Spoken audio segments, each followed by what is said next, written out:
Welcome back. In the last module, we installed our seed random module so we can use it in our project. But how do we actually include it? Well, it's all to do with the keyword require. Let's get some code up and running so we can see how you require a node module. I'm going to start my text editor up and I'm going to ask it to create a file called index.js. Now often in these demonstrations I'll be speeding up the typing, so what you're seeing isn't really boring. I'm not some kind of weird freaky super typist.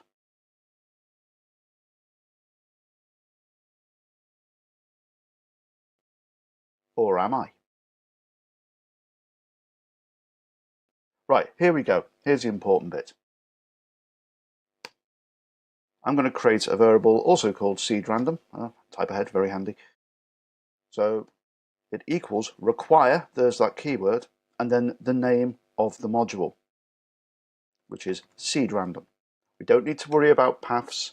Node's going to look after all that for us. Here's our replication. Currently it's just made up of one file, index.js.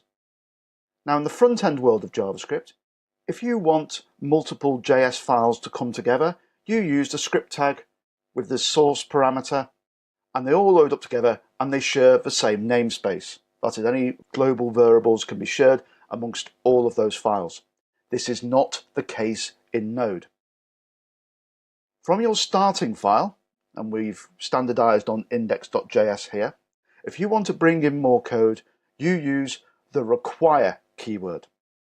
And you can include any number of files in any location using it. However, any global variables in those JS files will not be seen by the other one. So other.js here may have any number of global variables that it's using for whatever purpose, but index.js will not be able to see them. You have to explicitly state what any code that is requiring your package can see. With the Node package management system, you also use the require keyword. You don't need to specify a path.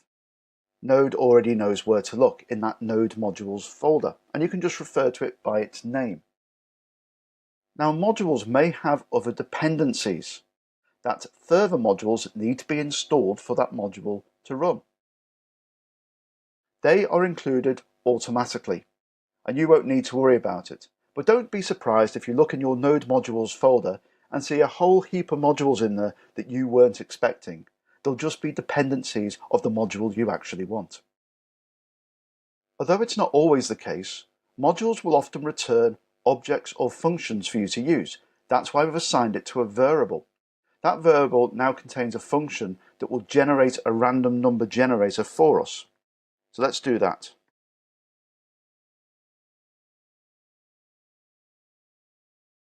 So the function seed random will actually create that random number generator, which is a function, and we can now use that.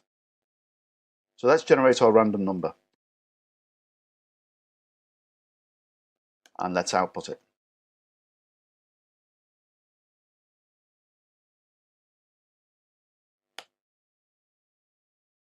Okay, I've saved that. Let's go back to the command line and try it out.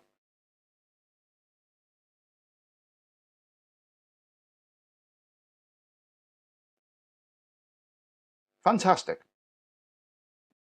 It's not really a number between 1 and 10 though, is it? Let's make some changes so it's just so simple numbers from 1 to 10, random number generator. And then I'm going to ask the math object just to return the integer part of the number. Let's try that. Brilliant. Let's run it a couple of times.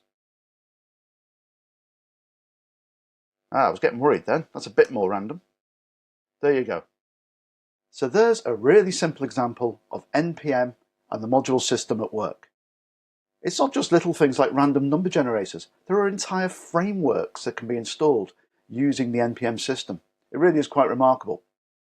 But it's not all champagne and roses. You see, it can go wrong as well. One of the disadvantages of the module system is you are using other people's code and may not have the attention to detail that you may have, and you could be at the mercy of the bugs in their code, etc. Although all the source code is available to you, so you can get inside there and fix it. And if you want, you can issue a pull request on Git and do some source control work with them to actually fix a problem. It's a community in that respect, but it does make you think about when it's appropriate to use a module and when isn't it. When you should just maybe write your own little class or function to do that job rather than using someone else's code. But as you see, some of the modules are very complex beasts and can save you weeks of coding. And we'll get into those later on. Finally, it's time to wrap up this unit, and I'm going to just talk a bit about how we're going to go forward teaching this course.